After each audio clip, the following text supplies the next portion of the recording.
Bueno, hoy vamos a tener la siguiente sesión del Sat Darshan.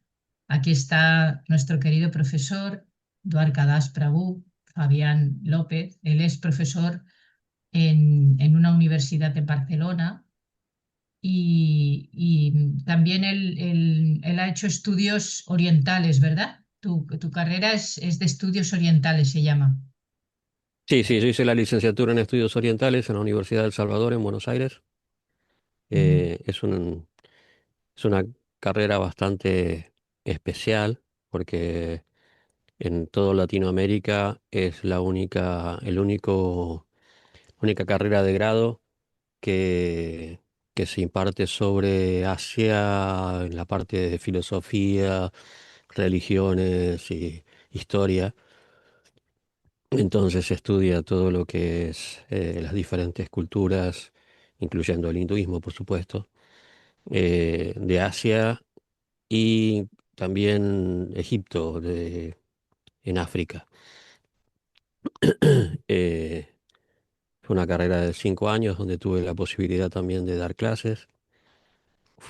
Antes de venir a España, fui docente en uno de los cursos y aquí doy clases en el ISCREP, en el Instituto Superior de Ciencias Religiosas de Barcelona, que es de la Universidad de Teología de Cataluña, mm, y, y bueno, también en el Instituto de Estudios de Actividad Dentro de España. sí. Pues muchas gracias. Y hoy la parte que nos toca es nos quedan dos filosofías, el Nyaya y el Vaisheshika, y ya vamos a ver si nos da tiempo en la sesión de hoy o de las dos o solo una o ya pues lo vemos, ¿no? Pues cuando tú quieras. Perfecto. Entonces vamos a comenzar por el Nyaya, que es la más completa en realidad. En, en el medioevo indio se fusionaron. Como tienen los mismos fundamentos filosóficos, terminó siendo Nyaya Vaisheshika, como un solo darshana, pero originalmente son dos, ¿no? Lo que pasa es que comparten, así como veíamos que el yoga darshana compartía los fundamentos filosóficos del Sankhya. Lo mismo sucede con el Nyaya Vaisheshika. Y a diferencia del Vedanta y del Mimamsa, que no comparten fundamentos filosóficos, sí que uno estudia la primera parte de los Vedas y el otro estudia la última parte de los Vedas, pero filosóficamente eh, no tienen relación. Entonces el Nyaya, que fue organizado, fue desarrollado por Gautama Muni. Es la escuela del pensamiento, o sea, cuando hablamos de los diferentes caminos del yoga, Raja Yoga, Dhyana Yoga, Karma Yoga, Bhakti Yoga, Jnana Yoga, el Nyaya es Jnana Yoga puro, porque el Nyaya lo que propone es, por un lado, enseñarnos a pensar, enseñarnos a encontrar la verdad a través de la razón, a través de analizar nuestras fuentes de conocimiento, de dónde nosotros obtenemos conocimiento, cómo obtenemos ese conocimiento, cómo lo analizamos, cómo lo compartimos, cómo lo debatimos. Nos da todas las herramientas para estar completamente seguros de que la información es real, es la verdad, y de esa manera poder librarnos de la ilusión. Eh, Nitiangi, dime, tienes una pregunta. Si te parece bien, ¿no? Que pregunte así en el medio. Pues yo Sí, quería preguntar si es que ellos no tenían en cuenta eso de que nuestros sentidos son así tan limitados y imperfectos. sí, de hecho tienen este, tienen que pasar muchos filtros la información de los sentidos para estar completamente corroborada. En realidad es un enfoque científico muy escrupuloso de cómo nosotros recibimos el conocimiento. Yo no voy a entrar hoy en los detalles porque son bastante intrincados, y no quiero llenarles la cabeza de información que incluso a mí me cuesta muchas veces recordar, porque es un montón de categorías, ¿no? Hay toda una categorización de los elementos del Nyaya muy, muy elaborada. Entonces, cómo son estos filtros que se utilizan para corroborar la información que se recibe? Pero la idea del Nyaya es buscar una, eh, un descubrimiento de la verdad a través de todos estos análisis, filtros y todas las exigencias que se le impone a la búsqueda de información. Porque lo que se busca es que cuando la persona esté completamente en posesión de la verdad, de quién soy, entonces pueda liberarse. Se busca la liberación, como las demás darshanas, a través de el análisis, a través, ¿no? Es como un poco lo que hacía René Descartes, ¿no? El método cartesiano. Ir a lo más básico de qué estoy seguro. Bueno, ¿no? Descartes, yo estoy seguro que existo, no estoy pensando ahora, entonces si estoy pensando, entonces es porque soy alguien que está vivo, que existe. Esa es la corroboración. En realidad Descartes tenía lo que él buscaba era comprender la naturaleza del ser y de Dios a través de la razón y de un pensamiento crítico, ¿no? El pensamiento crítico lo que busca es no es criticar a los demás,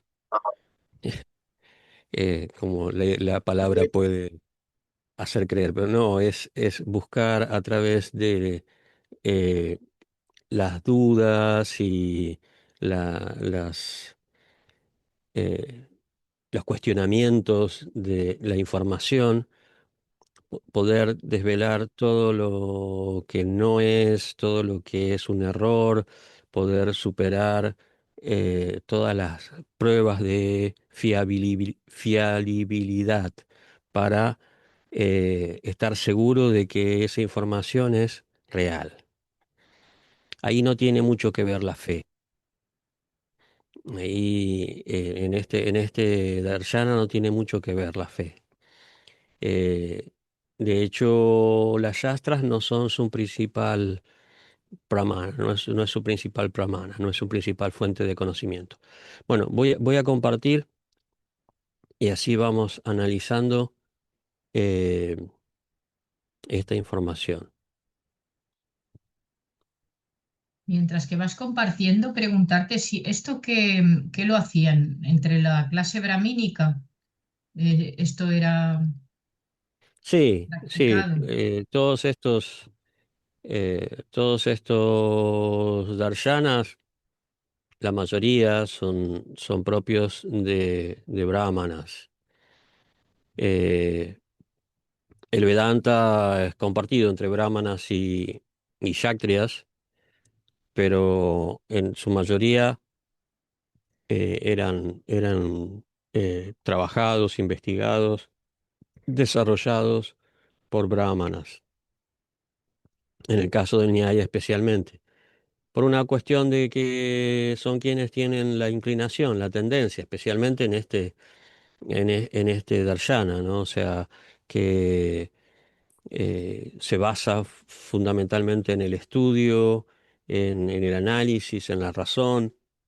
Entonces, eso es algo muy, muy propio del Brahmana. El Kshatriya, por ejemplo, es más inquieto, no tiene la paciencia para dedicar tanto tiempo a analizar, ¿no? El Kshatriya es más curioso, ¿no? Como dice Krishna en el Bhagavad Gita, hay cuatro tipos de personas que se acercan a mí, ¿no? El afligido, el que busca riquezas, el, el que busca eh, resolver sus dudas, sus preguntas, sus cuestionamientos, y el que busca conocimiento.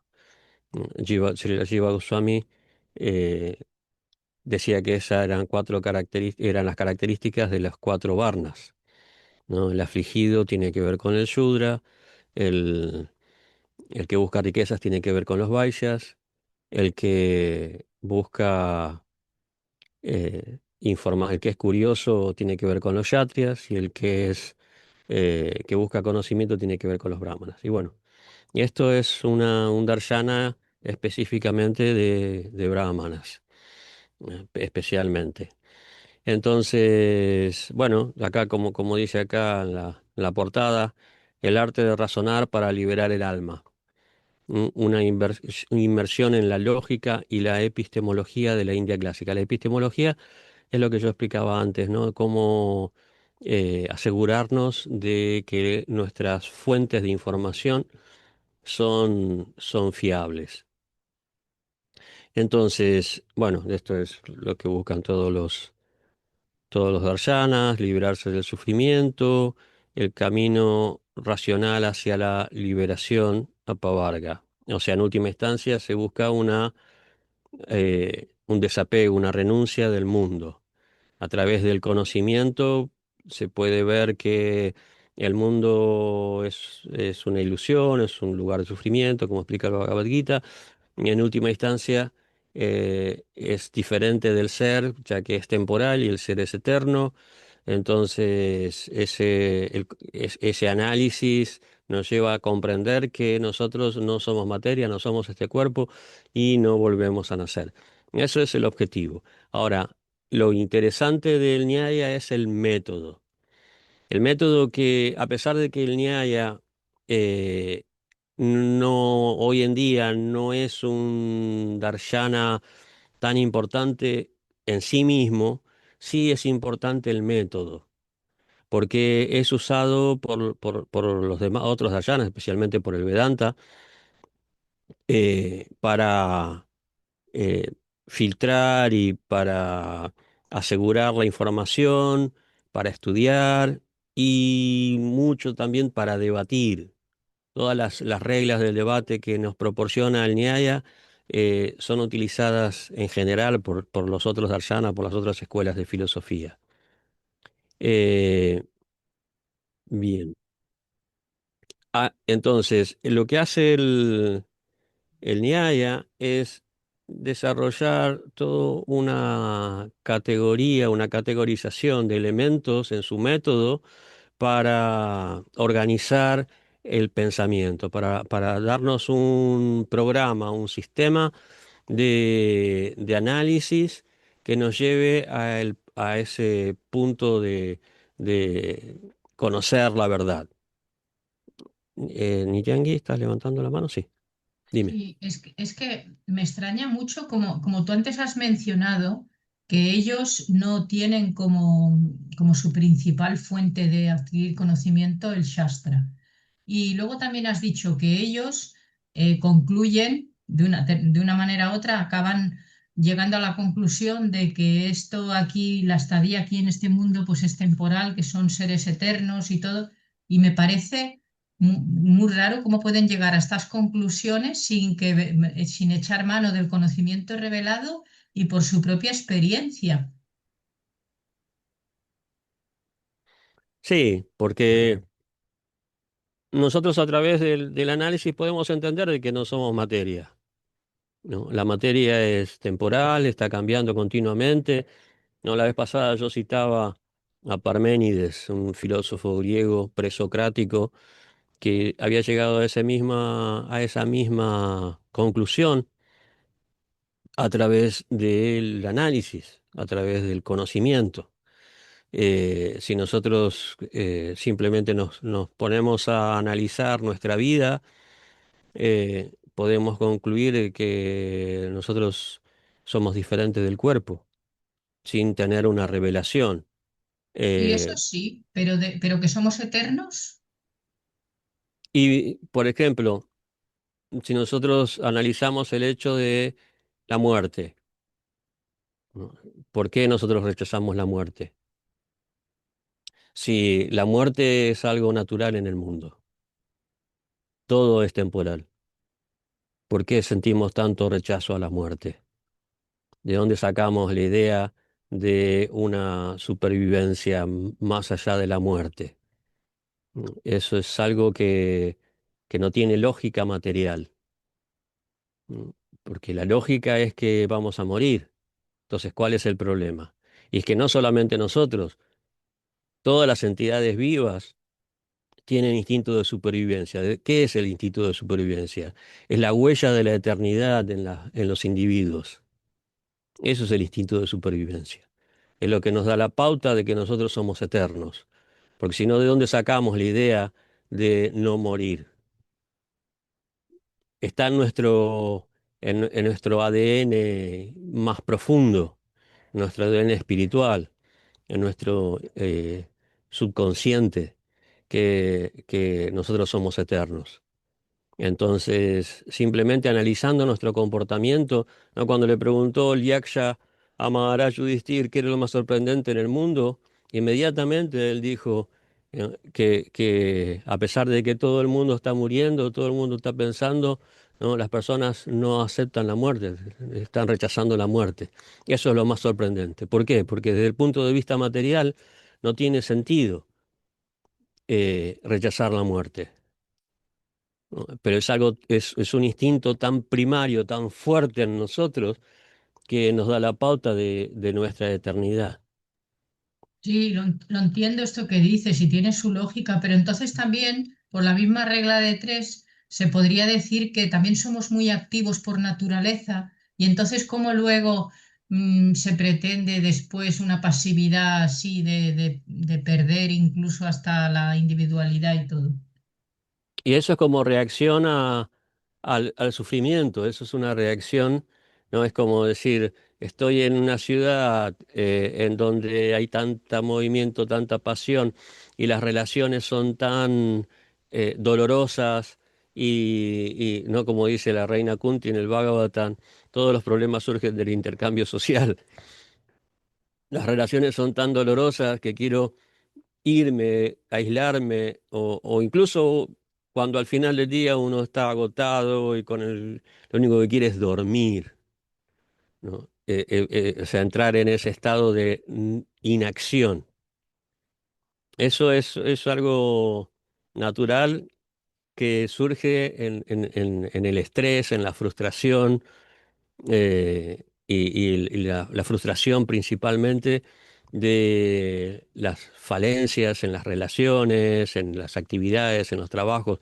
Cuando fracasamos en una relación, cuando fracasamos en una actividad, queremos parar todo y simplemente dormir o tirarnos bueno, hay quienes buscan eso a través de la meditación, de parar la mente. Son diferentes reacciones que el ser humano desarrolla por oposición, lo cual no quiere decir que sea la perfección, porque está la actividad espiritual que no trae frustración, sino felicidad. Pero bueno, cuando uno no conoce eso, la otra alternativa es parar, ¿no? La alternativa de alguien que no ha probado la felicidad del servicio y la relación de amor que ha estado buscando y que probablemente siga buscando a pesar de la frustración, pero en el momento más doliente de una relación, lo único que quiere es rechazar todo, ¿no? Rechazar las relaciones, y eso es lo que le pasa al que busca la liberación en el Brahman, ¿no? En parar la actividad. Es una cuestión de análisis.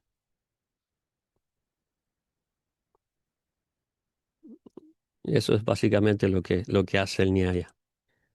Gracias, Entonces, curioso. Sí, curioso lo que has dicho. Antes había salido que el sufrimiento ellos lo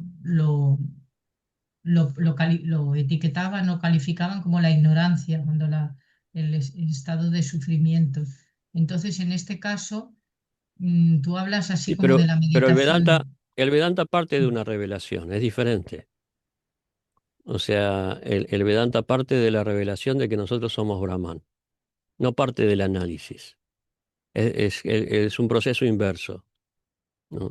O sea, el Vedanta, si bien hace análisis, pero en base a ese conocimiento que se da en las Upanishads de que somos Brahman, parte de ahí, como el Bhagavad Gita.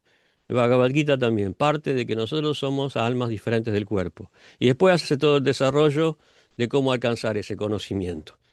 El Vedanta hace eso. Aquí no. Aquí se parte de buscar la verdad. Es un proceso ascendente. El otro es un proceso descendente. No sé si ibas a ese punto.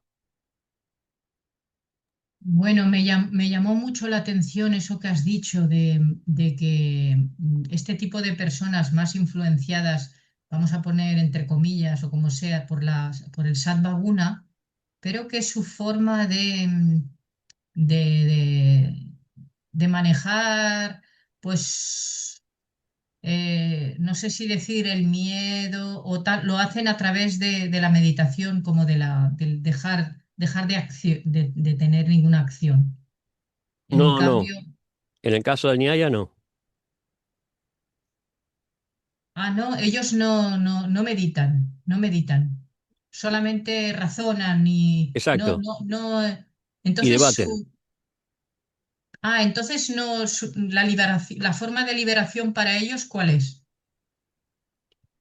El raciocinio, porque si uno simplemente se pone a meditar, o sea, la meditación está basada, en el Nyaya está basada en el análisis, no en parar los pensamientos, como en el Yoga Darshana, por ejemplo. Pero ¿y no llega un momento en que le puede salir humo de la cabeza ya y decir quedar asqueado ya?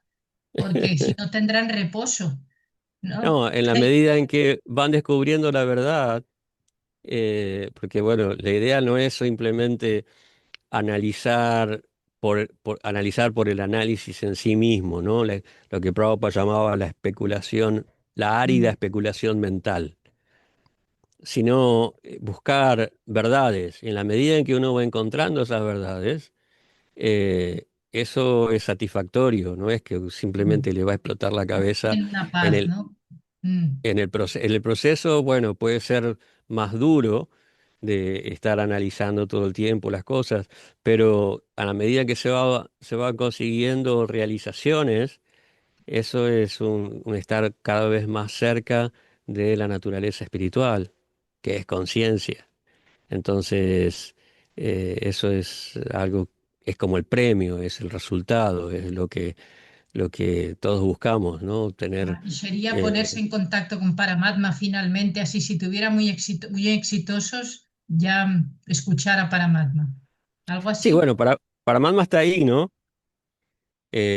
Todo el tiempo está ahí para ir iluminando y revelando, ¿no? Krishna dice, de mí proviene la memoria, el conocimiento y el olvido. Eh, Paramatma está interactuando con los Nyayikas. No nos olvidemos que Chaitanya Mahaprabhu en el comienzo era un profundo estudiante del Nyaya. Había dos ramas de conocimiento que él estudiaba, que era la gramática sánscrita y el Nyaya. Todo Navadvip en esa época era una gran, era la meca del Nyaya. Lo que se estudiaba y lo que se enseñaba en Navadvip era este Darshana, el Nyaya Darshana. Y cuando Chaitanya Mahaprabhu debate, ¿no? con Keshava Kashmiri, utiliza las reglas del Nyaya. Y a Chaitanya Mahaprabhu le encantaba desafiar a otros estudiantes o a otros maestros, ¿no? Lo volvía loco a Gadar Pandit. Cada vez que lo encontraba, lo desafiaba a debatir y a él le encantaba proponer un tema, eh, debatir con alguien sobre ese tema, derrotarlo y después derrotar su propia idea y así jugar con ese. Y todo esto utilizaba para hacer todo eso usaba este método, hasta las reglas del Nyaya en el debate. Es muy interesante, o sea, uno tiene que tener una cierta inclinación a la lógica y al análisis, eh, pero a mí personalmente no me atrae mucho, pero yo me acuerdo cuando estudiaba lógica en el secundario era una tortura, pero hay gente que le gusta mucho y bueno, para eso están los darshanas, ¿no? Para poder satisfacer distintos tipos de tendencias o inclinaciones.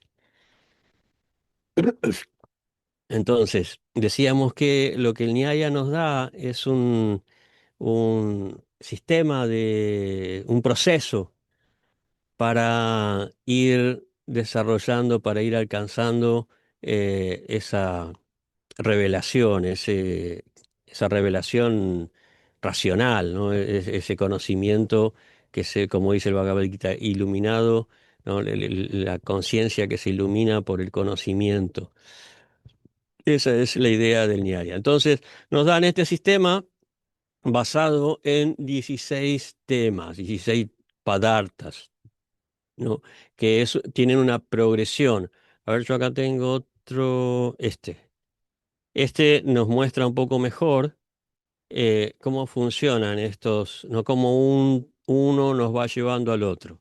Entonces, primero tenemos los fundamentos, qué sabemos y cómo. Esto es el uno y 2, ¿no? Cómo conocer, el pramana. Pramana son los medios de conocimiento y ¿qué es lo que estudian estos medios de conocimiento? Son los objetos de conocimiento. Ahora después vamos a ir viendo cada uno de estos. Después tenemos el proceso lógico, cómo analizamos esos objetos de conocimiento, cómo analizamos ese conocimiento para estar seguros de que lo que nosotros estamos, un poco lo que me preguntabas, bueno, uno de las pramanas son pratyaksha, ¿no? La información que nos dan los sentidos. Que nosotros también en el Vedanta usamos pratyaksha. A pesar de que los sentidos son imperfectos, nuestra primera fuente de información son los sentidos, porque cuando nosotros escuchamos una clase o estamos leyendo un libro, estamos usando los sentidos. O sea, sin los sentidos, más allá de su imperfección, nosotros no podemos obtener conocimiento. Entonces eso tiene que estar. Pero, ¿cómo analizamos esa información para que sepamos, para estar seguros de que esa información es correcta? Bueno, acá está el proceso lógico, los pasos que nosotros seguimos para llegar a este punto número 9, que es la certeza, ¿sí?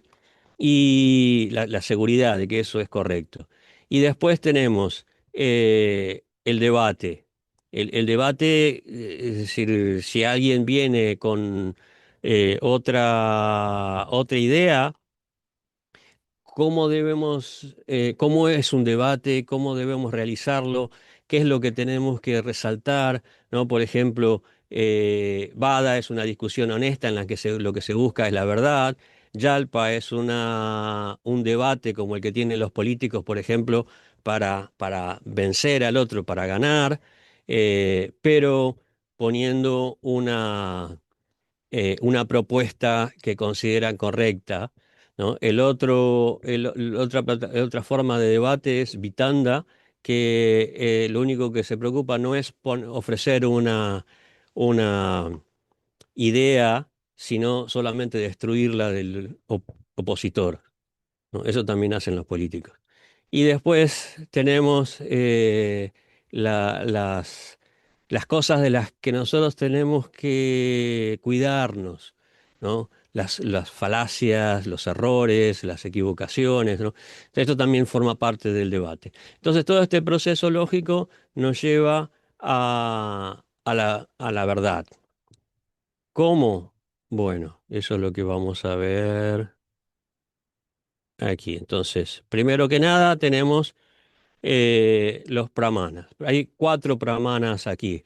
Nosotros, por ejemplo, en el Vedanta tenemos tres pramanas: Pratyaksha, Anumana y Shabda.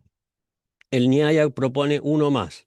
Pratyaksha es la percepción de los sentidos, es decir, como decía antes, nosotros no podemos obtener ninguna información si no es a través de Pratyaksha, ya sea porque lo estamos viendo en el mundo, porque lo estamos estudiando en las escrituras o porque Krishna viene y nos lo revela en el Bhagavad Gita o nos lo revela personalmente, ¿no? Como lo hizo con Arjuna. Eh, eh, Aunque la revelación sea trascendente, llega a través de los sentidos, ¿no? Por eso se explica que las revelaciones, todas las revelaciones religiosas se dan de acuerdo a tiempo, lugar y circunstancias, ¿no? Nosotros, las circunstancias no pueden ser las correctas, el lugar puede ser imperfecto, y el tiempo no puede no ser el ideal, pero de todas maneras se produce una revelación con la salvedad que nosotros recibimos esa revelación de acuerdo a las circunstancias. Por ejemplo, Arjuna recibe una revelación, ¿cierto? ¿Y cuándo fue eso? Y antes de una batalla. No es la circunstancia ideal. Como decía una vez Sridharana Maharaj en una clase, uno podría decir, ¿por qué no habló el Bhagavad Gita en un bosque rodeado de sabios, en una atmósfera pacífica y tranquila, ¿no?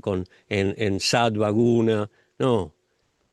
Arjuna no recibió la revelación del Bhagavad Gita en ese contexto, la recibió antes de una batalla en un estado de angustia tremendo, ¿no? Él no estaba tranquilo para poder... Rosario Misas, hay dos Rosarios Misas que quieren entrar. Eh, en un ambiente tranquilo para asimilar lo que Krishna le estaba diciendo, ¿no? Pero tenía la ventaja de que esa angustia lo propiciaba su deseo, su necesidad de conocer la naturaleza espiritual. Eso es lo que Krishna aprovecha, ¿no? Pero de todas maneras, independientemente de las condiciones, la revelación se produce. Ahora, cómo nosotros la entendemos ya es parte de nuestro condicionamiento. O sea, nuestros sentidos pueden estar condicionados, pueden ser imperfectos, pueden tener la tendencia a caer en ilusión y todo lo demás, pero es nuestra fuente primaria de obtención de conocimiento, son nuestros sentidos, nuestros oídos, nuestros ojos, nuestro tacto, nuestro gusto, ¿no? Por eso usamos el gusto para tomar prasadam, la lengua para cantar el santo nombre, etcétera. Entonces esa es la primer pramana, ¿no? Es el primer medio de obtención de conocimiento. El segundo es la inferencia, anumana, ¿no? La deducción, cómo nosotros analizamos algo y podemos entender a través de la lógica si eso es verdad o no. Después la comparación. Este es el que incluye, agrega el Nyaya, a diferencia de las otras corrientes, del Vedanta, por ejemplo, ¿no? Upamana es la comparación. Ahora vamos a ver de qué se trata esta comparación. Y Shabda, el testimonio, ¿no? Yo les decía que no es el más importante, pero sí es una fuente de conocimiento, ¿no? Las Shastras. No, no es la principal, pero sí la consideran. Entonces, estos son los medios para adquirir conocimiento. Y después tenemos los temas de conocimiento, los objetos de conocimiento que son los prameyas. A ver, voy a mover esto que no me deja ver, ¿no? Que son 12 temas, que son el alma, Atman, el cuerpo, Sharira, los cinco sentidos, los objetos, o sea, los objetos de los sentidos, ¿no? El sonido, la forma, etcétera. no son los ordenadores y lo que nosotros tenemos alrededor, sino cuáles son los elementos que los sentidos, eh, parece que Rosario tiene problemas para entrar. Los objetos que los sentidos pueden observar, pueden asimilar, ¿no? Como decía, el sonido, la forma, el color, la textura y el gusto, ¿sí? Los objetos, los arta. La inteligencia, que es lo que procesa el conocimiento, la mente, las actividades o karma, las fallas o defectos, doshas, el renacimiento, los resultados, el dolor y la liberación. De esto se ocupa el análisis. De todos estos son los temas que estudia el Nyaya. ¿Sí? Después tenemos, eh, ahí, ahí está, Samsaya, que es la duda. eh, Como dice acá, es el motor de arranque de todo el proceso lógico, ¿no? Como nosotros empezamos a analizar algo, no tenemos la duda. ¿Será que esta vida es lo único que hay? ¿Será que no hay otra alternativa, que no hay, no, ¿para qué vivir si lo único que, no? ¿Cuántas veces escuchamos eso? Hoy en día incluso los jóvenes muchas veces ven las cosas de esta manera, ¿no? ¿Para qué tanto esfuerzo, ¿no? Si todo al final termina en la vejez y la muerte, ¿no? Y bueno, eso es la duda, eso es samsaya. Y eso es lo que nos promueve a buscar y a analizar y a tratar de encontrar respuestas a todos esos cuestionamientos, a todos esos, ¿no? Y después, prayoyana, lo que, bueno, yo a partir de esta duda me propongo alcanzar algo más, algo trascendente, que no acabe con simplemente envejecer y terminar en una residencia de ancianos y morirme, ¿no? Sino busco la inmortalidad, busco la solución a las enfermedades, busco la longevidad, lo que sea, o la trascendencia, ¿no? Entonces, eso es el prayoyana. Después tenemos una, una base común que es las cosas que nosotros podemos usar como ejemplos, ¿no? Las cosas que todo el mundo acepta, que todo el mundo entiende que es, bueno, eso es verdad, ¿no? Como yo decía antes, nadie quiere morir, ¿sí? Naturalmente, una persona sana mentalmente no quiere morir. Incluso los animales no quieren morir. Entonces, eso es el ejemplo, eso es Drishtanta, ¿no? Pues es un hecho innegable sobre el cual tanto el experto como el común están de acuerdo. Entonces, ahí, a partir de ahí, comienza el, eh, la base para el debate, ¿no?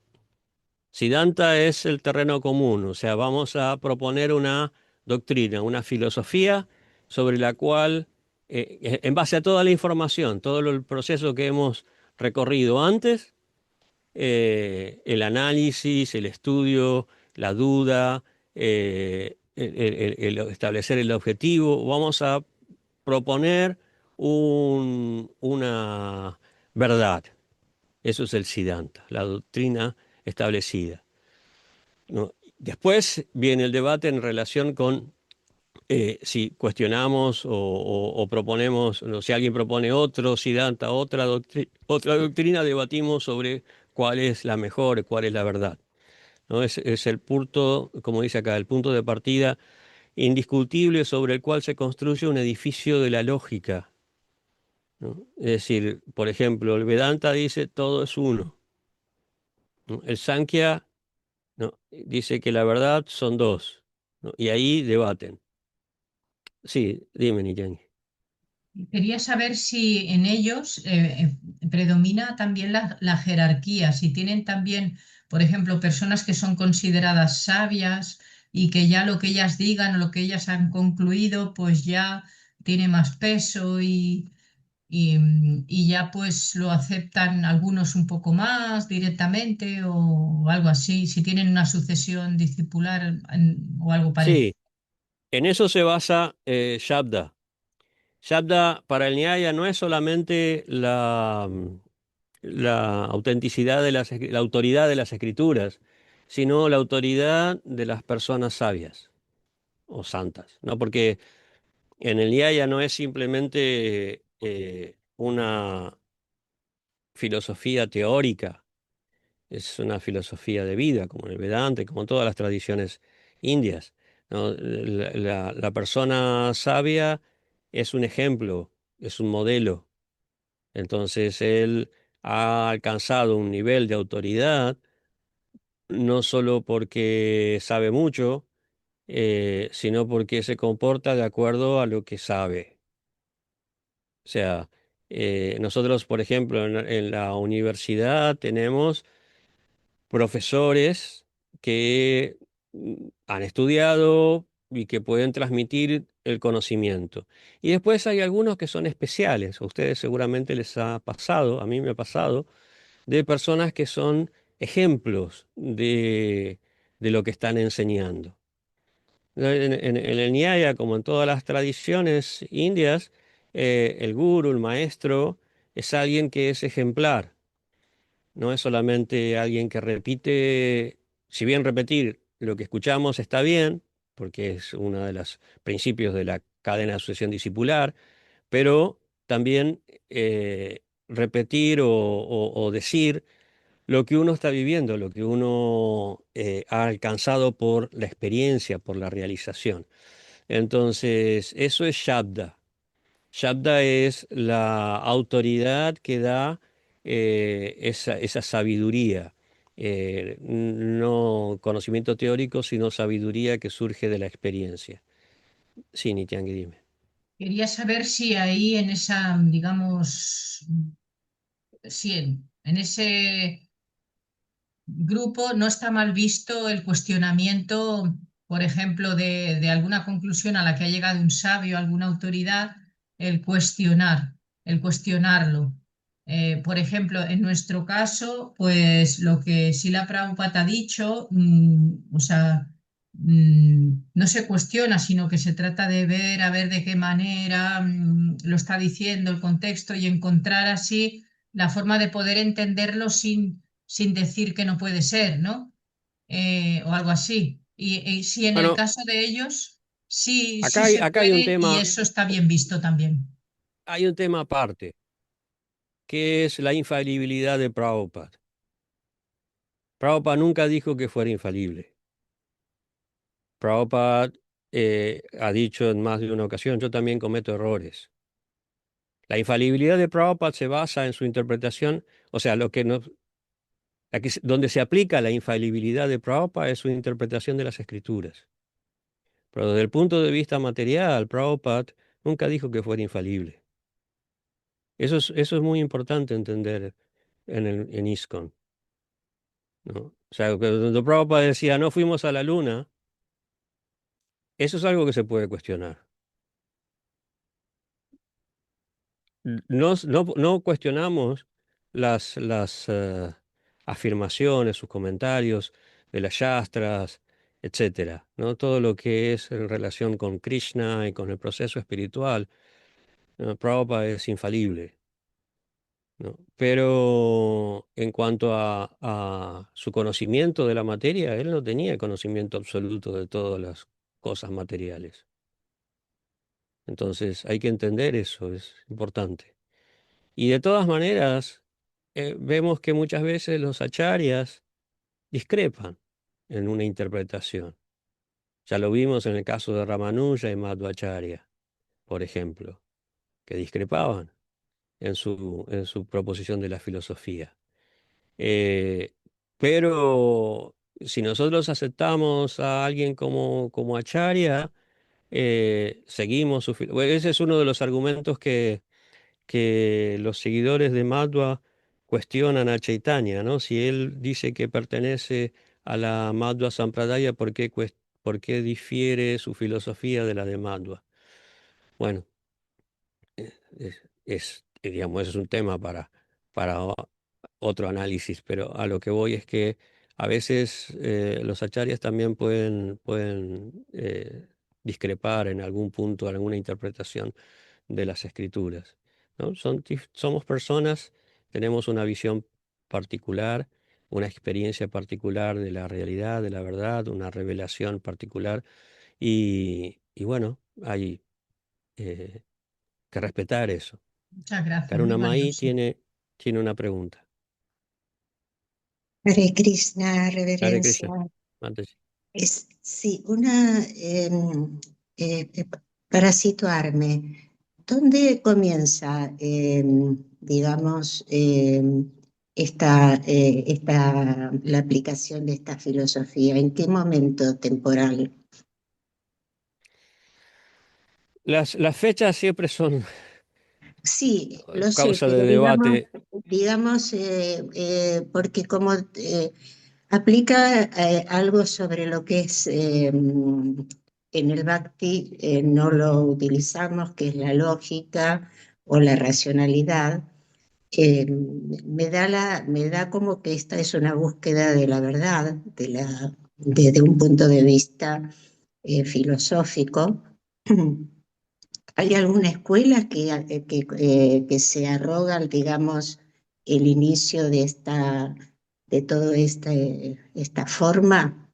¿O Sí, es, sí. o- sí, ¿cuál es? Sí, esto comienza con Gautama, Con lo que se... Gautama, eso, esa era la duda, sí, porque como tiene toda la estructura de la forma de pensamiento, digamos, búdica, intelectual, entonces quería situarme en, en eso. sí. Pero quería corregirte en una cosa. No es que en Sí. el Bhakti no usamos la lógica, ¿eh? Bueno, Sí que lo usamos. digamos que es Tenemos más, que usarla. es un punto. O sea, empezamos con, digamos, con los sentidos, o sea, se empieza, digamos, con el tema del prasadam, el kirtan, nama smaranam, pero en un punto más avanzado, sí. Tenemos que aplicar la lógica para discernir, obviamente. Sí, incluso cuando Prabhupada explica el Mahamantra o explica el poder del Prasadana, etcétera, nos da argumentos lógicos porque es parte de nuestra naturaleza. Sí, Nosotros exacto. tenemos una inteligencia que necesita respuestas, ¿no? Y hay que satisfacer su necesidad, su hambre Sí, de razones. exacto. Muchísimas gracias, A ti. Hare Krishna. Paul, Hare Paul Krishna, Fuego. muchas gracias por la clase, muchas gracias. Ah, ah, has hablado antes de Chaitanya Mahaprabhu, que estaba también en este dominio. Sin embargo, él nos dice que en esta era de Kali, Harinama, Harinama, Harinamaiva Kevalam, es decir, no hay otro sistema, no hay otro sistema que el canto.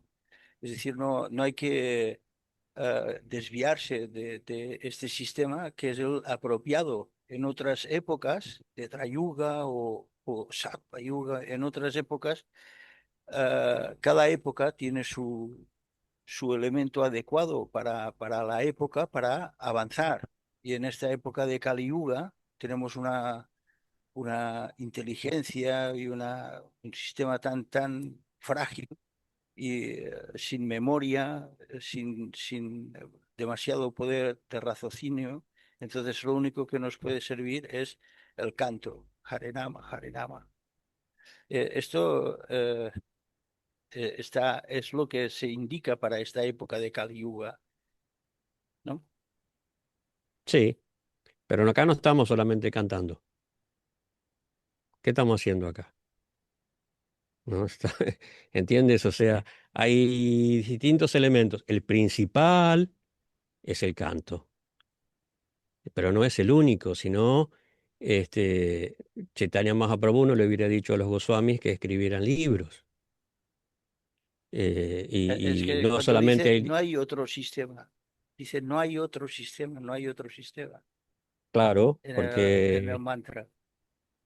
sí, Harinama. pero no es la única parte de nuestra vida. Si no estaríamos cantando 24 horas al día. ¿No? Si fuera lo único, ¿no? A ver, hay que entender entre lo principal y lo relacionado, lo que está relacionado con. ¿No? Nosotros no encontramos el objetivo a través de la especulación o a través del raciocinio, ¿no? No es el camino, pero sí lo usamos para entender cuál es el camino. Si el camino es el canto del santo nombre, nosotros nos basamos en la experiencia del canto, ¿sí? Pero también necesitamos las razones de por qué el canto.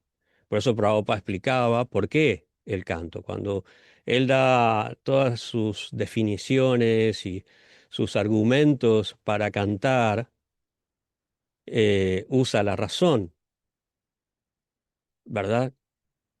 Si no, simplemente se hubiera limitado a cantar. Pero él dio clases y hizo comentarios y conversaciones y cartas, y etcétera. Todo el material que Prabhupada nos dio es para guiarnos en ese proceso en el que nosotros usamos la razón. Si nosotros nos limitáramos a cantar, bueno, alguna gente se, se uniría, probablemente momentáneamente, ¿sí? Pero la mayor parte de la gente nos preguntaría, ¿y por qué? ¿Y qué dice? ¿Y qué quiere decir Krishna? ¿Qué quiere decir Rama? ¿Qué quiere decir Hare? ¿No? Y todo eso es apoyo, ¿no?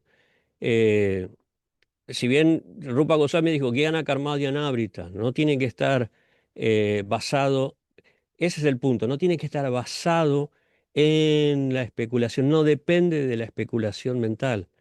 Pero sí no es que rechazamos la especulación mental, no es que rechazamos no, cuando, por ejemplo, en el comienzo, en el movimiento, decía, los bhaktas no pueden especular, ¿no? Era una frase común, no especule, bhakta. Eh, pero después nosotros aprendemos que sí podemos especular, la cuestión es sobre qué y cómo, y eso nos enseña el Nyaya. Especular no significa analizar algo sin fundamento, ¿no? Simplemente basado en la imaginación, sino especular sobre las escrituras, sobre la naturaleza de Krishna. Cuando Krishna dice Janma Karma Chamedivyana, aquel que conoce la naturaleza trascendental de mi aparición y actividades, bueno, ahí se aplica el análisis, la razón.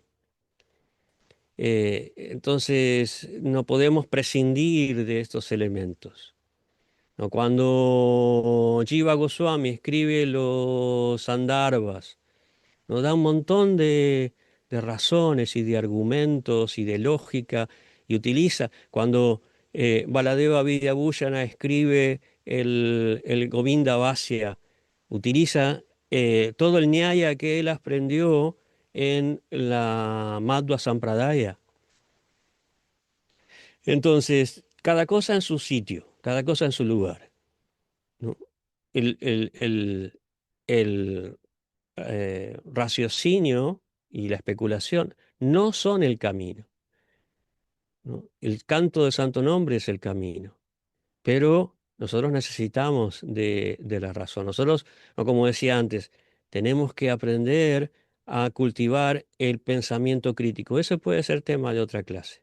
La necesidad del pensamiento crítico, ¿no? Por ejemplo, cuando ustedes me hacen preguntas o me dicen, no, pero usted dijiste una cosa, pero en realidad de tal lado, eso es pensamiento crítico. No porque me estén criticando, sino porque están analizando una afirmación desde una perspectiva distinta, ¿no? Y bueno, ¿cómo es? Nyaya utiliza mucho eso, porque bueno, no se basa tanto en la fe, se basa en la fe en el sistema, pero no en la fe de la revelación tanto. Bien, continuamos. Entonces, una vez que hay una proposición, un siddhanta, una doctrina que se ha llegado a través de los pasos que nosotros hemos recorrido antes, eh, bien, bueno, acá nos saltamos un poco el Espera, tema. que Sí. antes en la que has puesto antes ponía que ellos tienen unas verdades axiomáticas. Eh, ¿Y cuáles son algunas de esas verdades que tienen ellos? Eh, Acá está dando una generalidad, no está hablando de verdades axiomáticas en particular. Lo que está diciendo acá es que una vez que, por ejemplo, antes en el anterior se habló de ejemplo. El ejemplo sería una verdad axiomática, ¿no? Por ejemplo, lo que yo decía, el instinto de supervivencia. ¿No? Todos los seres tratan de perpetuarse, de sobrevivir. O como la lógica que se da siempre cuando se estudia lógica en, en el colegio, ¿no? Esas, eh, esas generalizaciones que se da, ¿no? De que Sócrates es un hombre y es mortal, ¿no? Entonces, a partir de esa comparación, se concluye de que todos los hombres, ¿no? son mortales, porque ese es un silogismo, ¿sí? Que bueno, después vamos a ver el silogismo que usa el Nyaya. Eh, Esas son verdades axiomáticas, son cosas que ya están probadas, pero acá no está mencionando una verdad axiomática per se, sino una generalidad. A eso se refiere. Bueno, o sea, obviamente ellos en el Nyaya también tienen principios eh, que están aceptados como dice acá, una verdad axiomática. Por ejemplo, el hecho de que somos seres espirituales, el hecho de que hay un Dios que es creador, y dan una argumentación de cómo Dios es creador. Si quieren, lo podemos ver después. Entonces, esta parte que se da acá es muy importante en la comprobación de que algo es correcto, algo es verdad, el silogismo, ¿no? Yo decía, el ejemplo de que que Sócrates es un hombre y es mortal, entonces eso es un silogismo, ¿no? Es un sistema para comprobar de que una, una información es correcta, ¿no? Y llegar a una conclusión a través de esa información. Eh, el ejemplo que se da comúnmente cuando se enseña el silogismo es, vemos acá en la parte de abajo de todo, eh, sí, en la parte en abajo de todo, la colina tiene fuego, ¿no? Eso es una proposición, una tesis, ¿no? Que una persona no ve el fuego en la colina, pero concluye de que hay fuego, aunque no lo ve. Eso es, todo esto es anumana, todo esto es parte de la inferencia. O sea, Pratyaksha es el método por el cual nosotros sabemos que algo es porque lo estamos viendo, lo estamos tocando, lo estamos oliendo. Eso es Pratyaksha, ¿sí? Cuando nosotros tenemos la seguridad de que esto que estamos viendo es correcto, es real. ¿No?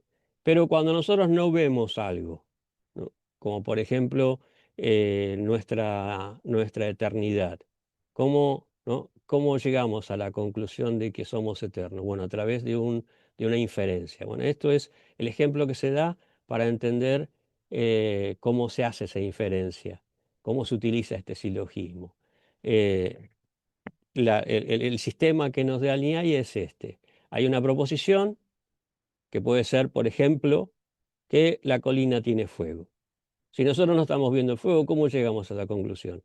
Y porque vemos humo. Esa es la razón. Estamos viendo humo. Entonces, hacemos trasladamos eso a nuestra experiencia, ¿no? Donde hay humo, nosotros sabemos, porque lo hemos visto siempre, que tiene que haber fuego, como en un horno, como en la cocina. Bueno, en la cocina que tienen, digamos, que tienen cocinas de leña. Eh, entonces, donde hay humo es porque hay un fuego. Y esto es normalmente el silogismo de la lógica griega tiene 4 elementos. Acá tenemos 5, ¿no? La aplicación dice, esta colina tiene humo asociado invariablemente con el fuego.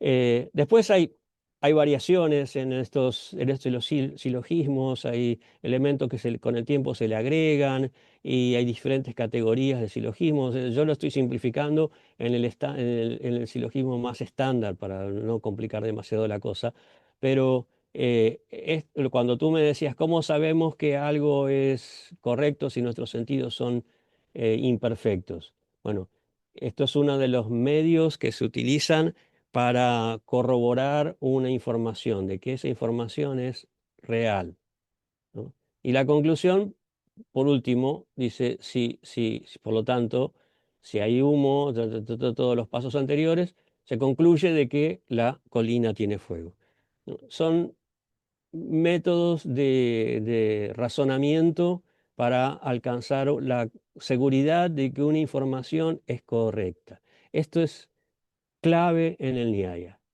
Yo tengo que estar completamente seguro de que la información que yo estoy utilizando para desarrollar una idea, una filosofía o lo que sea, o llegar a una conclusión o alcanzar la verdad en última instancia, que es el objetivo, ¿no? Yo tengo que estar seguro de que la información es correcta. ¿No? Por ejemplo, si yo vengo acá, tú me presentaste antes, Nitiangui, ¿no? Dijiste, bueno, este devoto estudió la licenciatura, que sea que allá, enseñó acá. Bueno, eso es una cierta garantía, eso es Shabda, una cierta garantía que esta persona supuestamente ha estudiado y tiene un reconocimiento porque lo pusieron de docente en una universidad, no sé qué. Entonces hay una cierta garantía de que la información que nos va a dar en esta clase es, es correcta o conoce el tema. Entonces, a ver,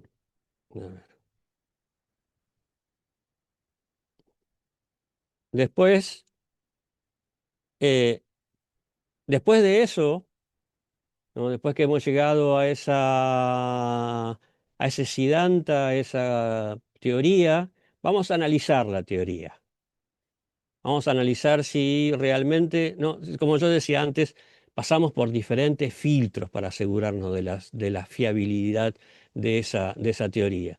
Tarka es el razonamiento hipotético, ¿no? En filosofía, en la lógica occidental, lógica griega fundamentalmente, hay una cosa que se llama la reductio ad absurdum, o sea, analizar eh, algo desde todos los puntos de vista hasta que estamos completamente seguros de que eso es lo que nosotros pensamos que es, ¿no? Si yo digo esto, no sé si se ve, esto es un encendedor, ¿sí?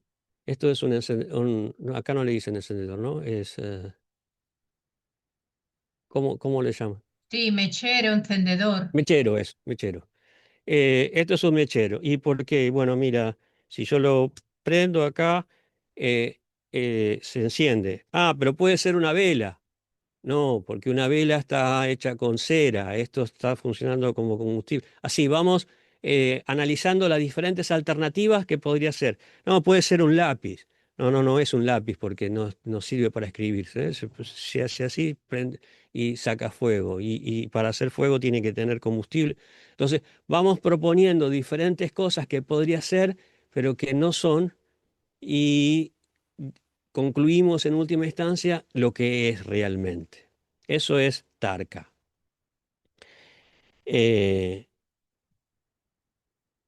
Después tenemos el noveno elemento es Nirnaya, ¿no? Otra vez. Disculpen, yo imagino que ustedes no lo ven a esto, pero yo los estoy moviendo de un lado para otro eh, para para poder ver lo que dice. ¿No? Pero fíjense en la imagen, ¿no? Hay como un embudo donde se meten todas las ideas que se filtran. El Tarka es el filtro, ¿no? Que nosotros vamos eliminando todo lo que no es para concluir lo que es. Eso es Nirnaya, la conclusión, la eliminación total de la duda, ¿no? El conocimiento puro y verificado que emerge tras evaluar la tesis opuesta. Por ejemplo, ¿no? Yo estoy hablando acá y ustedes, ¿no? Nitiangi me presentó, sí, es esto, lo otro, qué sé yo, pero ustedes me hacen preguntas y confirman si realmente yo sé o no. O como Prabhupada explicó en el significado de Tadvidi Pranipatena, ¿no? Del 434 del Bhagavad Gita, que tienes que buscar un maestro espiritual, hacerle preguntas, ¿no? Y prestarle servicio, ¿no? Prabhupada dice ahí en el significado acá, se rechaza la fe ciega y las preguntas tontas. ¿No? Uno tiene que asegurarse de que esa persona que dice ser un gurú es realmente quien es. Realmente es un gurú, realmente, ¿no? Y eso se hace a través de las preguntas. Eso es Tarka, ¿no? Eso es el argumento hipotético, ¿no? Razonamiento hipotético. Entonces, una vez que filtramos todo eso, ¿no? Todas las dudas, todo lo que vamos descartando, todo lo que no es lo que nosotros, o sea, eh, la idea que nosotros tenemos la vamos analizando a través de esa reductio ad absurdum o a través de ese Tarka y finalmente concluimos lo que es, descartamos todo lo que no es. Eso es Nirnaya. Y ahí comienza el debate, ¿no? Ahí, sí, dime, Nitiangi. Mira, yo quería saber si entre este tipo de personas que practican esto, si digamos este tipo de actitud es cuando en la juventud y quizás pues en la mediana edad, pero luego cuando ya se han vuelto unos sabios, entonces ya pues ya saben y ya han elegido exactamente qué camino transitar y ya pues han dejado ya esta lucha de intelectual y tal o no, o continúan hasta incluso los sabios haciendo esto. Depende de las personas, depende de la naturaleza de la persona. Hay personas que nunca paran, ¿no? Que necesitan esa investigación, ese análisis, ese cuestionamiento, y que somos, cada uno es diferente, ¿no? Hay otros que se asientan en una idea y bueno, quizás analizan esa idea, pero ya están tranquilos, seguros en la realización de lo que han alcanzado, ¿no? Y hay personas que nunca dejan de trabajar, ¿no? Para un filósofo es algo así, personas que siguen eh, investigando, escribiendo libros, dando conferencias y investigando, ¿no? Eso depende de la naturaleza de cada uno. Eh, yo me imagino que en el caso del Nyaya, de los maestros del Nyaya, el debate nunca para, porque por más que tú estés establecido en una realización, en una eh, verdad, otros vendrán a cuestionarla y tienes que defenderla. Así que yo me imagino que los debates deberían seguir. siempre. Bueno, pero no conozco tanto la historia de los acharyas, de los maestros del Nyaya. Entonces, tenemos acá distintos niveles de debate. Antes yo mencioné, acá se los explica mejor, me parece. Sí, acá está mejor. Acá yo les mencioné cómo, cómo son la naturaleza de estos debates. O sea, una vez que nosotros tenemos una conclusión, ¿no es cierto? Nosotros llegamos a una conclusión. Pero viene otro que no llegó a esa conclusión a través de su análisis, de su estudio. Entonces, me desafía un debate para ver si es verdad o no. Este es el punto principal en la discusión, en Vada, ¿no? Que lo que se busca es la verdad. Yo propongo una verdad a la que yo realicé. El otro propone otra. Ok, vamos a discutir y analizar en conjunto. Una cosa es que lo analice yo solo. Todo el proceso anterior, todo lo que describimos antes, es un análisis personal, es un trabajo unipersonal. Ahora comienza el trabajo en equipo. Entonces, el trabajo en equipos es, hacemos una reunión y el otro tiene una versión diferente, una visión diferente, y debatimos para ver cuál es la correcta. Eso es muy común en las diferentes corrientes religiosas o filosóficas en el hinduismo, en la India. Y no solamente en el hinduismo, en el budismo, en el jainismo, ¿no? Que se juntaban diferentes maestros y debatían para ver cuál era la verdad. Y la prueba de que lo que se buscaba era la verdad era que el que era derrotado se volvía discípulo del que era vencedor, porque lo que se buscaba era la verdad, ¿no? Entonces, si yo en esa discusión entiendo de que el otro me da mejores argumentos y me prueba lo que él está diciendo es la verdad, entonces se vuelve mi maestro, porque yo estaba equivocado y él estaba en lo correcto. ¿Sí? Entonces, este punto es esencial para identificar cuando nosotros estamos discutiendo algo con alguien, tenemos que ver cuál es el objetivo. Si el objetivo es alcanzar la verdad, entonces esa discusión es válida, es digna de que nosotros empleemos nuestro tiempo y nuestra energía. La otra forma de debate es yalpa, ¿no? En Yalpa lo importante no es la verdad, lo importante es la victoria, ¿sí? Entonces, yo trato de ganar al otro proponiendo una realización, una conclusión, ¿no? Pero principalmente tratando de destruir la del otro. Mi propuesta no es tan importante, ¿no? Y acá, como se explica acá, se permite el uso de trucos y falacias si es necesario para ganar. No es un debate honesto, ¿no? No se busca la verdad, se busca la victoria. Entonces, para la victoria yo puedo utilizar el medio que sea, ¿no? Eh, Incluso confundir, engañar, desprestigiar, mentir, ¿no? Lo que sea, ¿no? Entonces, hay una competencia, como dice acá, defensa y ataque, conseguir la victoria. Pero yo propongo algo, o sea, yo trato de derrotar al otro, atacando al otro, pero tengo una propuesta, ¿no? Diferencia del Vitanda, que no tengo una propuesta, lo único que busco es destruir al oponente.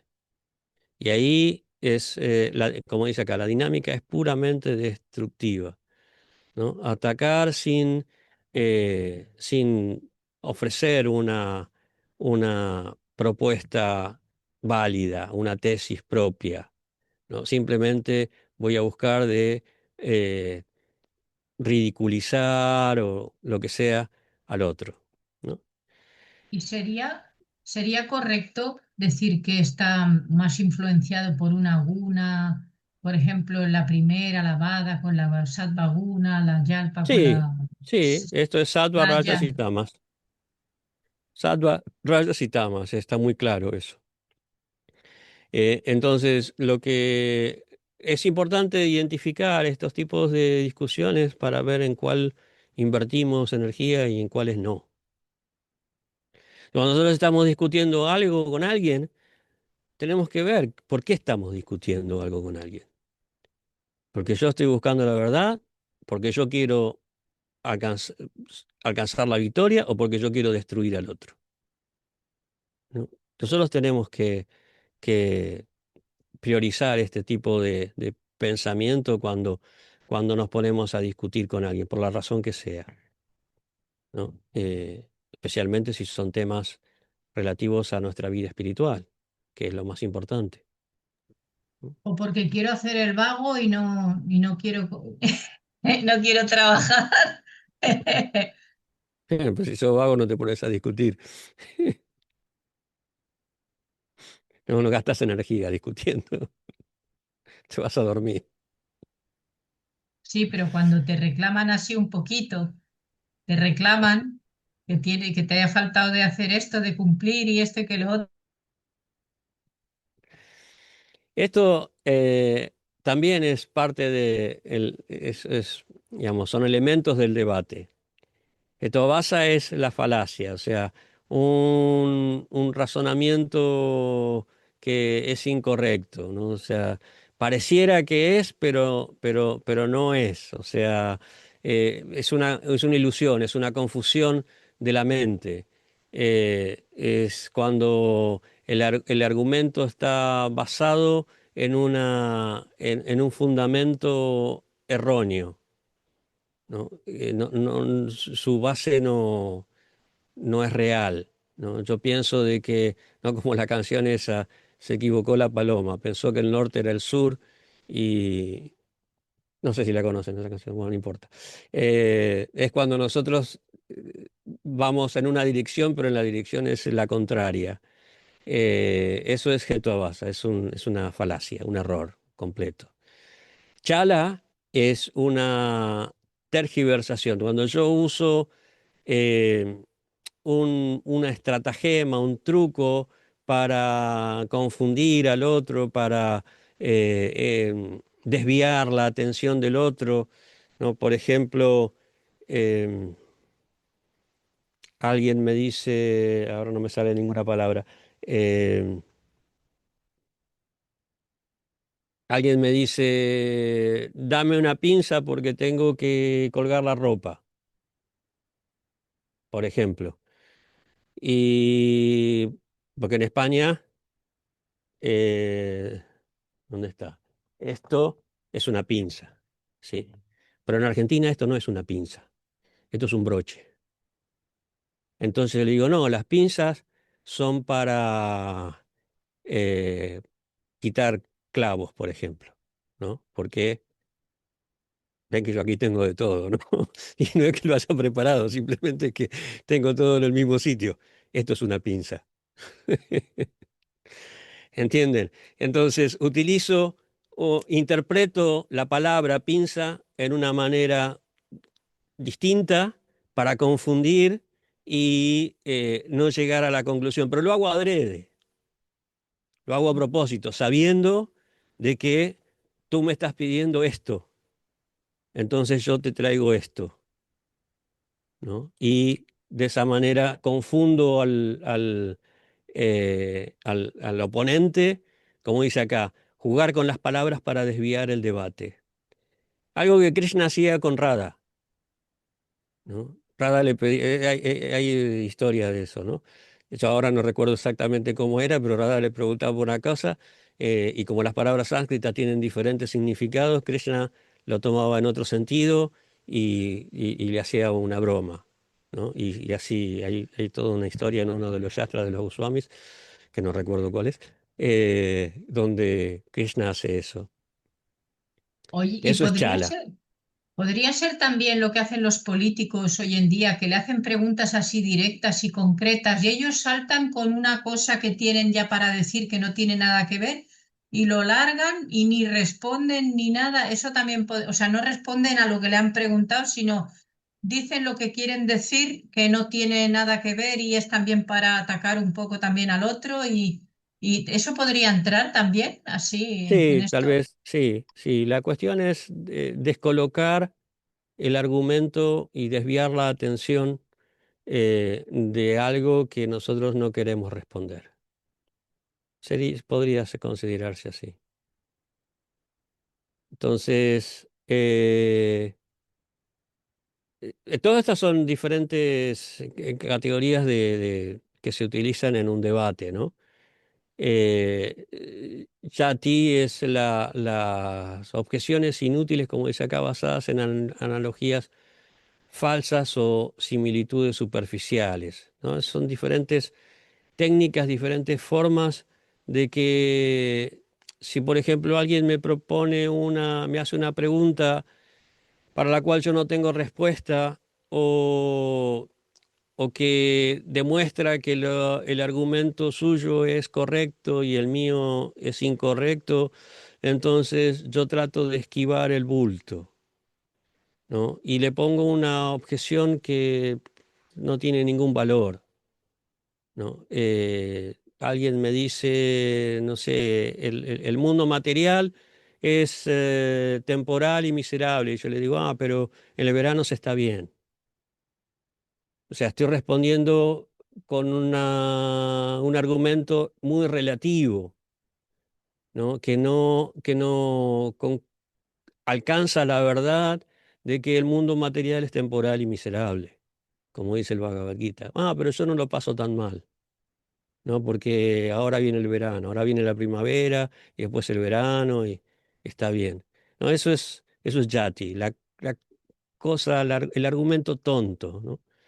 Y después, la última ya es como la peor de todo, es cuando nuestra nigrastana, es cuando eh, nuestra exposición o nuestra defensa de la idea se cae por su propio peso. De que yo digo algo que demuestra que lo que yo estoy diciendo, que mi argumento es erróneo, ¿no? Yo expongo eh, una frase o digo una frase o digo un argumento que demuestra que no sé nada, que no sé sobre el tema y que lo que estaba proponiendo estaba equivocado, ¿no? Porque no sé sobre el tema. O, por ejemplo, una vez la presidenta de Argentina dijo,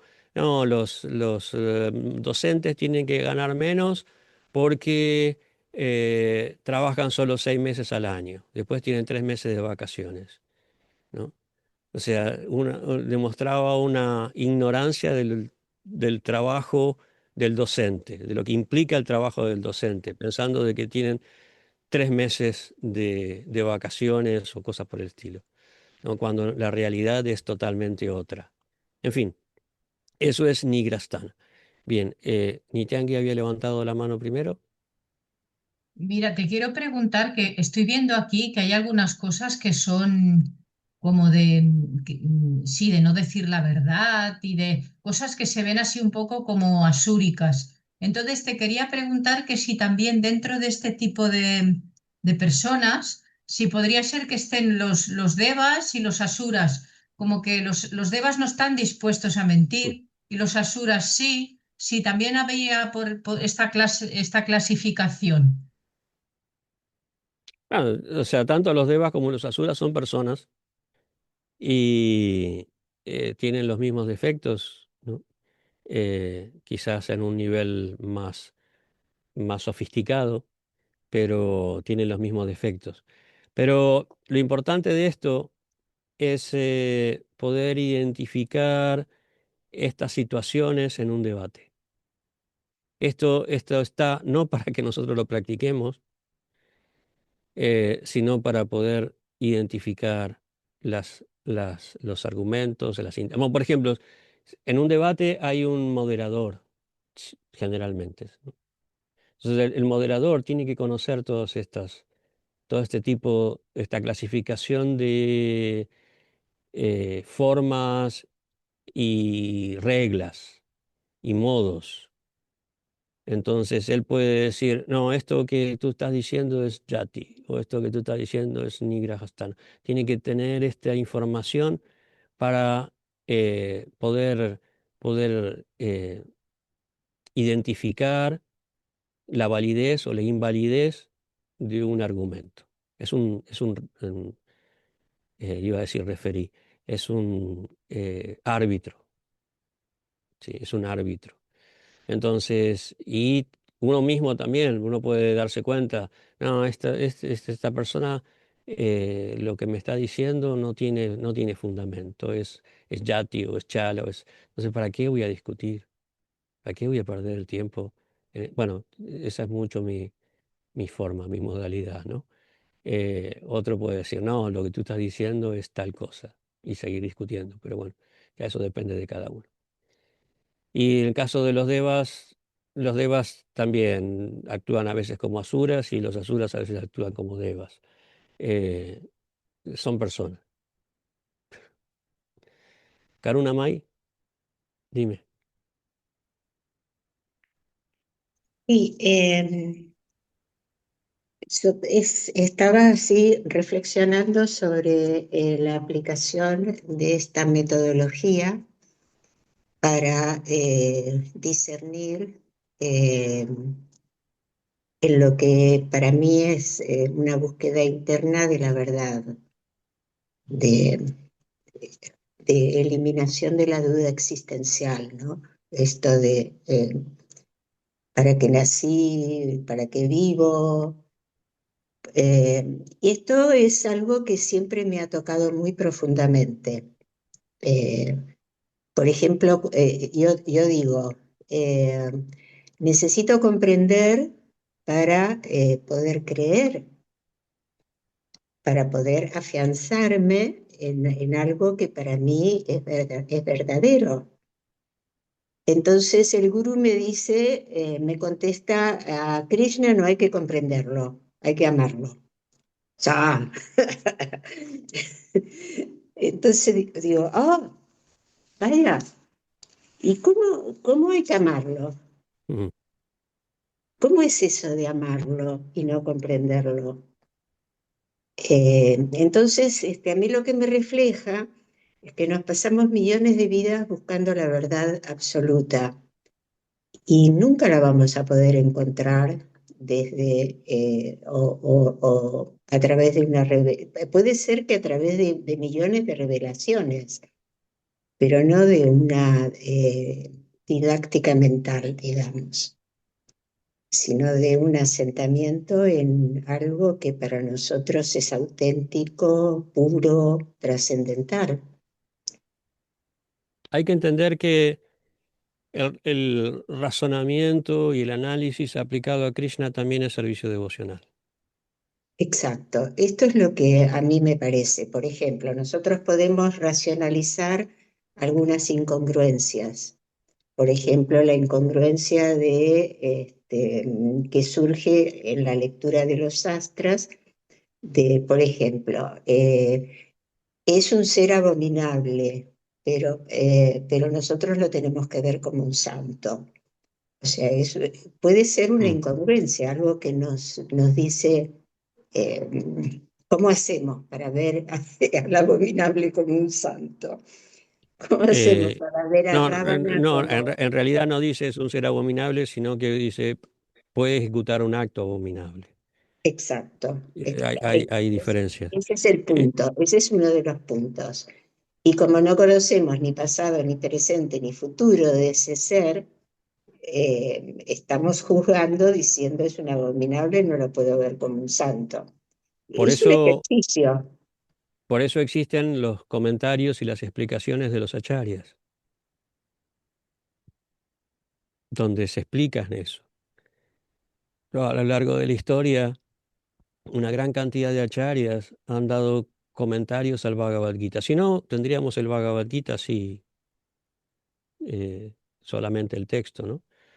Pero tenemos grandes comentaristas en nuestra tradición, como Vishwanath Chakravarti Thakur, Baladeva Vidyabhusana, Srila Prabhupada, Srila Bhaktisiddhanta, etcétera, eh, que han explicado la información que Krishna, la revelación de Krishna, para que nosotros podamos entenderla. En última instancia, lo importante es amarlo, ¿sí? Pero eso es, prema es el objetivo final, ¿no? O sea, primero está Shabda, ¿no? O sea, la comprensión de la diferencia entre Dios y el alma. Shabda.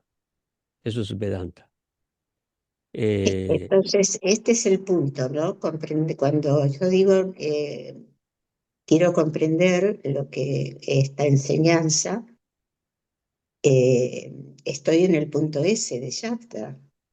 Sí, si nosotros acompañamos la investigación y el razonamiento con el servicio, por eso Prabhupada dice, ¿no? Busca un maestro espiritual, hazle preguntas y préstale servicio. O sea, las dos cosas son importantes. Nosotros acompañamos nuestro cuestionamiento, nuestro razonamiento con servicio, eh, aceptamos la autoridad, eso es una muestra de humildad, aceptamos la autoridad de la fuente e inspiramos a la fuente, sea el guru o sea Krishna, a que se revele, a que nos dé el conocimiento. En el caso de Krishna, que se revele; en el caso del guru, a que nos enseñe, nos guíe, nos dé conocimiento. Son las dos cosas que tienen que ir paralelas, ¿no? Yo puedo buscar, razonar, investigar y a la vez cultivar una actitud para que actitud que tiene que ver con el amor, que tiene que ver con una actitud favorable. En el principio es más incipiente, en última instancia al final se va a manifestar como amor.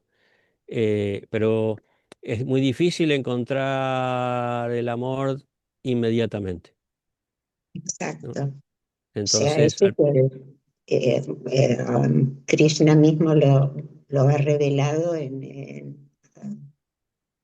hablando de los yanis que necesitan incursionar en el bhakti luego, ¿no?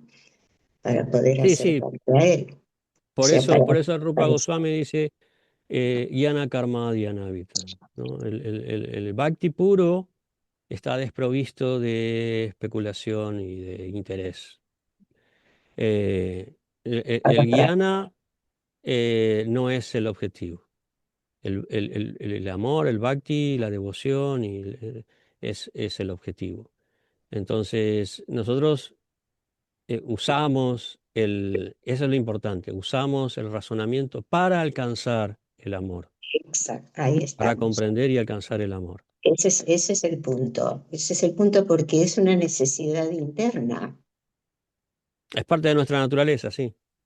Es una Es, necesidad interna en la que se abre, o sea, para no tener dudas, porque al principio uno se identifica realmente con aquello que se le hace troncal, se le hace irreversible, digamos, ¿no? O sea, no se puede dejar el bhakti luego de haber probado el gusto del bhakti. el conocimiento es la simiente, son las raíces que van a dar seguridad a nuestra planta del Bhakti. Ahí está. ¿Sí? Eso, Por eso es tan importante la revelación, el conocimiento. Solo que, como decía antes, en nuestro camino viene de arriba hacia abajo y no de abajo hacia arriba. ujú, Viene de Krishna, entonces nosotros comenzamos por ahí. Y después vamos desarrollando todo el camino hacia arriba.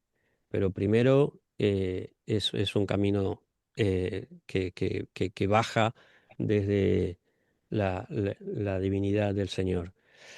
Eh, Mira, yo Muchísimas pensaba gracias. que hoy íbamos a abarcar los dos, pero vamos a tener que seguir en la próxima, me parece. Claro, sí. Estaba ¿Y te queda seguro. mucho de aquí del Niaya? No, esto es lo más importante, lo que podemos ver en la próxima para concluir, porque el Vaisesika en realidad utiliza muchos de los argumentos que vimos acá, solamente vamos a ver las diferencias, pero todavía nos quedan, ¿no? Como vos me preguntabas antes, esas verdades axiomáticas, Vale, ¿no? pues Hemos visto, seguimos a la próxima sí, sesión. Terminamos el Niaya y empezamos. Ah, vale, perfecto. Sí. aquí hemos visto principalmente el método, pero cuáles son los fundamentos, Mm, ¿no? Esas verdades que se dan por sentado, que hay un Dios, que somos almas, bueno, cuáles son las formas en que, no, por ejemplo, los argumentos que usa el Nyaya para probar la existencia de Dios son muy interesantes. ¿no? Eso lo podemos ver en la próxima clase y Pues sí. concluiríamos con el Vaisheshika. Pero bueno, quedó más o menos claro en qué consiste el Nyaya. Sí. Sí, sí, sí. Claro, sí. Lo que pasa que de ahí a luego recordar así todos esos pasos y tal, ya eso es otro cantar, pero sí, ha estado pues muy interesante la sesión. Pero hay Sí, tantos. mm, y piensa Sí. de que cada uno de estos, porque en el IAIA se hace mucha clasificación, cada mm, uno de estos tiene diferentes formas y categorías, ¿no? O sea, hay gente que se ha pasado mucho tiempo pensando y analizando este sistema, ¿no? Porque a mí me sorprende, yo cada vez que lo leo, porque bueno, muchas veces tengo como no es algo que utilizo a diario, porque no es nuestro método, nuestra tradición, pero cada vez que vuelvo a leer y me sorprendo muchísimo la, lo específico que es para identificar las diferentes formas de Anumana, las diferentes formas de Pratyaksha, no todas las categorías que da. Es impresionante, es muy interesante, ¿no? O sea, para quien le gusta este tipo de trabajo intelectual, es una maravilla. Prabhu, muchas gracias por la clase, pero ¿habría posibilidad de acceder a estas fichas? Sí, a ver, por un lado la presentación, esta se la puedo dar a Nitiangi y también unas tablas que tengo hechas para eh, identificar bien qué es cada cosa y bueno, por lo menos lo básico. Después, bueno, si me dice, mira, no, quiero saber más de esto, ok, te puedo No, pasar no. alguna bibliografía. Hay, por ejemplo, un trabajo hecho por Suhotra Das, ¿no? En su momento que lo hizo era Suhotra Swami, sobre los Sat Darshanas, sobre los 6 darshanas. Yo en un principio lo utilicé mucho porque está muy claro. Y bueno, son materiales informativos que ayudan mucho, porque bueno, está hecho también desde un punto de vista Vaishnava. Ya, Ya, muchas gracias. Ujú. muchísimas gracias. Un placer. Gracias. Hare Krishna, Bueno, ya gracias a ustedes. quedaremos ahí en WhatsApp así de cuándo te viene bien la próxima y eso, cuándo te cuadra. Perfecto. Pues muchísimas gracias al profesor especialmente y a todos los que habéis venido. Muchísimas Hasta gracias. pronto. Haribol, Haribol, Muchísimas gracias. Hare gracias. Krishna. Hare Krishna. Gracias por la clase.